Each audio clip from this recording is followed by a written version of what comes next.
So welcome back guys to my channel. So today we are doing chapter election and representation part B. So the first topic, the topic we are doing is election system in India.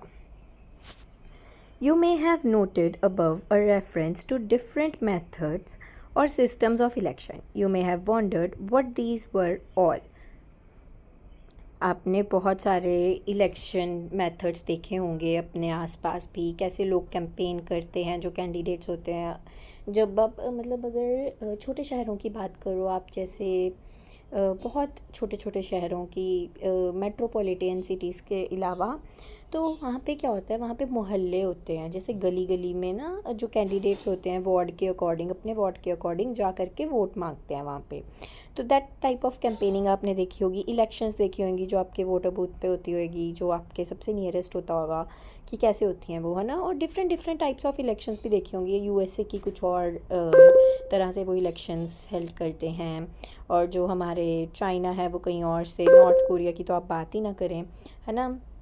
तो ऐसे different different countries जो हैं उनके different different pattern हैं conduct करने का elections को। सो now let's read what this para says. But what are different methods of election? There is a system of conducting election. There are authorities and rules about do's and don'ts. यहाँ पे एक system होता है कि आपने election के दौरान ये काम करना है और ये काम नहीं, ठीक है। डूज़ एंड डोंट्स बताते हैं। Is that what election system is all about? कि बस इलेक्शन कमीशन का, इलेक्शन सिस्टम का बस यही काम है कि बस डूज़ एंड डोंट्स बताने का। You may have wondered why the constitution needs to write down how the votes are to be counted. आप सोच के हैरान रहोगे सुन के कि कॉन्स्टिट्यूशन को क्यों ज़रूरत पड़ी ये लिखने की इलेक्शंस को कैसे काउंट करना है। कि आप वोट डाल के आ रहे हो, सपोज 100 बंदा वोट डाल कर आ रहा है, तो वो 100 बंदे की वोट कैसे काउंट होएगी ये भी कॉन्स्टिट्यूशन में लिखा हुआ है। People go and vote. The candidate who gets highest votes gets elected. जो कैंडिडेट को हाईएस्ट वोट्स मिलती हैं वो कैंडिडेट इलेक्ट हो जाता है। Okay, the candidate who gets highest, ये क्या हो गया, हाँ, highest votes get elected. That is what elections are all over the world. और यही है जो इलेक्शंस को हम कहते हैं, ठीक है। That is what elections are all over the world. Why do we need to think about it? हमें इसके बारे में सोचना भी क्यों पड़ता है कि भाई मैं खड़ी हूँ और तुम खड़े हो, हम दोनों लोग इलेक्शंस में खड़े हैं, ठीक है।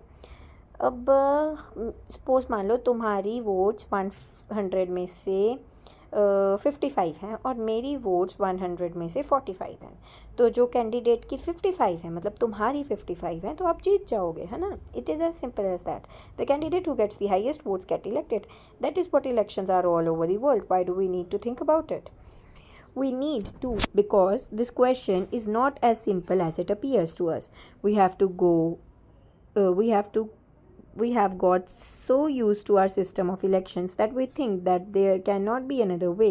In a democratic election, people vote and their preferences decided who will win the contest. तो यहाँ पे क्या होता है ना इलेक्शन कमीशन में, कि लोग डिसाइड करते हैं कि उन्हें किसको चूज़ करना है। This is decided by people.